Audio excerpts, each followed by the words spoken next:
Žarnyno ligų daug, bet turbūt labiausiai gąsdina vėžys. Žmogaus žarnynas skirstomas į dvi dalis – plonosios ir storosios žarnos. Plonųjų žarnų vėžys yra itin retas, o štai storosios žarnos deja. Vien Lietuvoje kasmet nustatoma virš 1400 naujų storosios žarnos vėžio atvejų. Išsivysčiusiose šalyse šis vėžys yra antroje vietoje pagal naujų atvejų skaičių ir antra dažniausia mirties nuo vėžio priežastis. Kaip jį kuo greičiau aptikti? Atsakymas toks.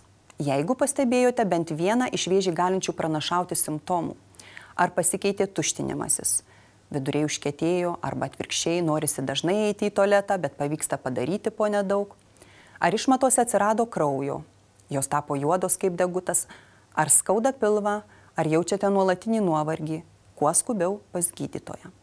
Tikrai nedelsti reikėtų tiems, kurių šeimoje jau yra ar buvo sergančių šią ligą. Ir ypač, jeigu jums daugiau nei 50 metų.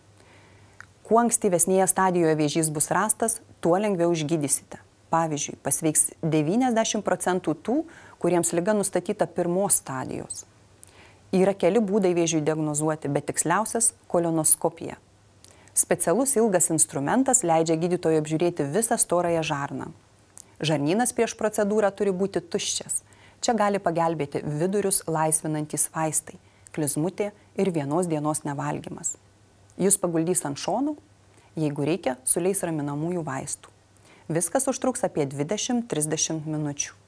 Taip, procedūra nemaloni, kartais skausminga, bet šio tyrimo tikslumas beveik 100%. Nepamirškite, jeigu storosios žarnos vėžys bus aptiktas pačioje jo pradžioje, tikimybė, kad visiškai pasveiksite, labai didelė.